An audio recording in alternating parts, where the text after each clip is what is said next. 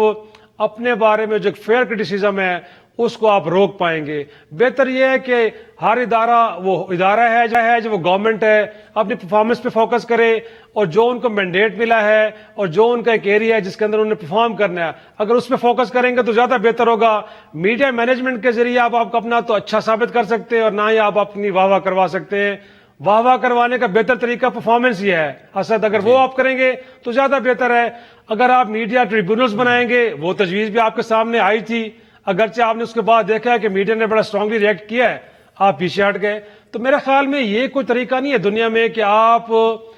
Freedom of expression کو ایک طرح سے اس کے اوپر آپ قدغن لگائیں, یا یہ ہے کہ آپ میڈیا مینجمنٹ کے تھرو اپنے آپ کو بہتر ثابت کریں, یہ کوئی طریقہ نہیں ہے. اور مختصراً سے ہمارے پاس 1 ہی منٹ رہ گیا ہے. پاکستان تحریک انصاف کی حکومت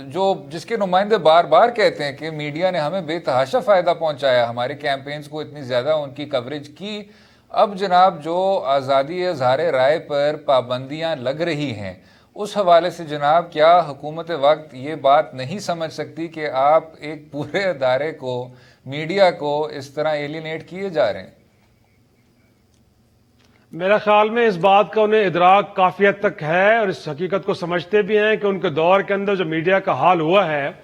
وہ بہتر جانتے ہیں, انہیں اس بات کا ادراک ہے. لیکن اگین یہ ہے کہ اس کے بعد اگر وہ سچویشن میں بہتری کے لیے کچھ نہیں کرتے تو میرا خیال میں یہ 5 سال کی ٹرم گزر جائے گی اور اس کے بعد ایک اور الیکشن بھی ہونے ہیں, تو اس وقت ان کو پتہ چلے گا کہ میڈیا کا ان کے بارے میں رویہ کیا ہے, اور جو کہ میرا خیال میں بڑا جینون ہوگا. ایسا نہیں ہے کہ ہم کو ریئیکشن میں ایسا کچھ کریں گے. میرا خیال میں اس دور کے اندر جس طرح آپ کہہ رہے ہیں کہ آزادی اظہار کے اوپر ایک طرح سے قدغن لگائی جا رہی ہے یا پھر یہ ہے کہ میڈیا مینجمنٹ کی کوشش کی جا رہی ہے, اگر کسی اور بھی ادارے کی طرف سے یا کسی اور انسٹیٹیوشن کی طرف سے کچھ ہو رہا ہے تو میرا خیال میں حکومت وقت کی ذمہ داری بنتی ہے کہ اس قسم کی کسی بھی منفی کوشش کو روکا جائے, اور ایسا ہرگز نہیں ہونا چاہیے. حالت تو اسد یہ ہے کہ آپ نے ایکسیس ٹو انفارمیشن ایک ایکٹ آپ کے پی کے اندر لے کے آئے تھے پچھلے دور حکومت میں, اور آپ نے بڑی ایک چیز کے اوپر واہ واہ کی تھی کہ ہم نے سب سے پہلے کر دیا. لیکن حالت اس وقت یہ ہے کہ وہاں پہ جو انفارمیشن کمشنر ہے پچھلے 6 ماہ سے وہاں اس کی پوسٹ خالی پڑی ہے.